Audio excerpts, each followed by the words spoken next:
This morning, I want to express our grief and condolences to the families of two hostages. One American, Dr. Warren Weinstein, and an Italian, Giovanni Laporto, who were tragically killed in a U.S. counterterrorism operation. Warren and Giovanni were aid workers in Pakistan, devoted to improving the lives of the Pakistani people.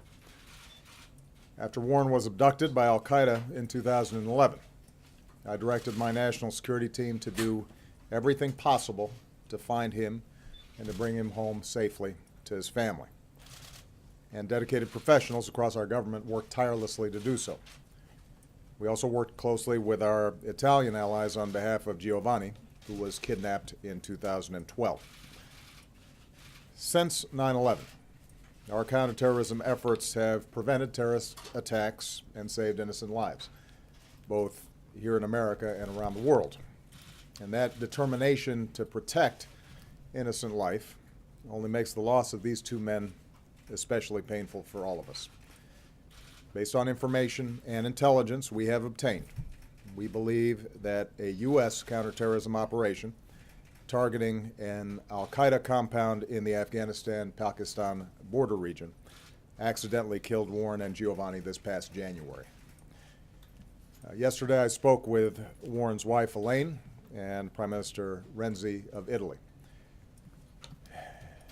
As a husband and as a father, I cannot begin to imagine the anguish that the Weinstein and Laporto families are enduring today. I realize that there are no words that can ever equal their loss. I know that there is nothing that I can ever say or do to ease their heartache. And today I simply want to say this. As President and as Commander-in-Chief, I take full responsibility for all our counterterrorism operations, including the one that inadvertently took the lives of Warren and Giovanni. I profoundly regret what happened. On behalf of the United States government, I offer our deepest apologies to the families. As soon as we determined the cause of their deaths, I directed that the existence of this operation be declassified and disclosed publicly. I did so because the Weinstein and Laporto families deserve to know the truth. And I did so because, even as certain aspects of our national security efforts have to remain secret in order to succeed, the United States is a democracy committed to openness in good times and in bad. Our initial assessment indicates that this operation was fully consistent with the guidelines under which we conduct counterterrorism efforts in the region, which has been our focus for years because it is the home of al-Qaeda's leadership. And based on the intelligence that we had obtained at the time, including hundreds of hours of surveillance, we believed that this was an al-Qaeda compound, that no civilians were present, and that capturing these terrorists was not possible. And we do believe that the operation did take out dangerous members of al-Qaeda. What we did not know, tragically, is that al-Qaeda was hiding the presence of Warren and Giovanni in this same compound.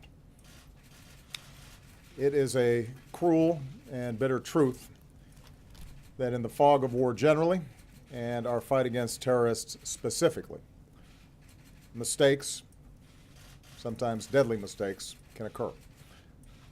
But one of the things that sets America apart from many other nations, one of the things that makes us exceptional, is our willingness to confront squarely our imperfections and to learn from our mistakes.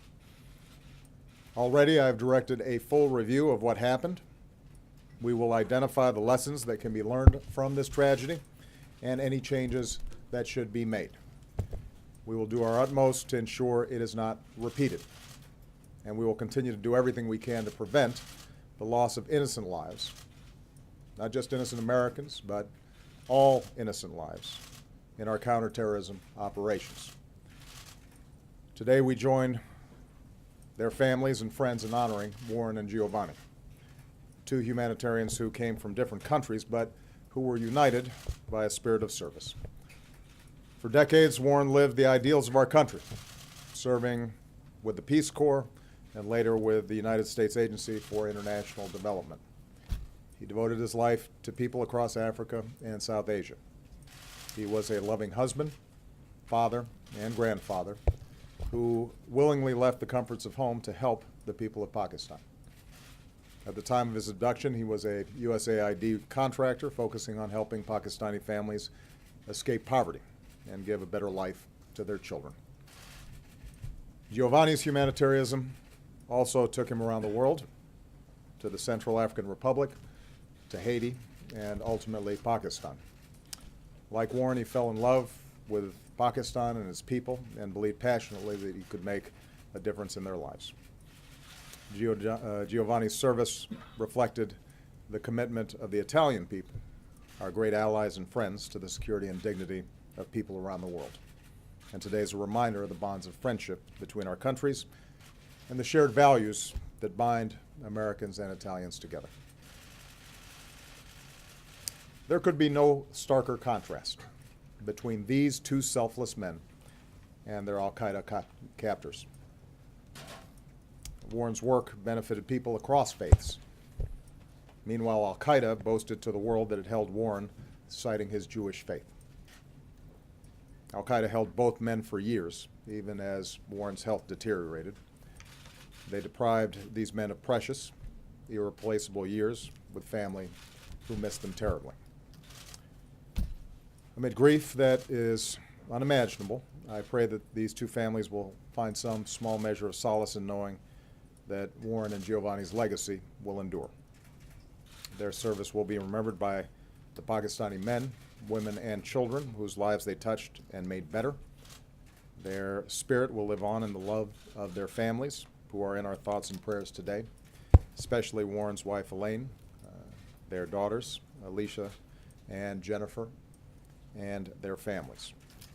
And the shining example of these two men will stand as a light to people the world over who see suffering and answer with compassion, who see hatred and offer their love, who see war and work for peace. May God bless these two brave men, and may He watch over and comfort their families for all the years to come.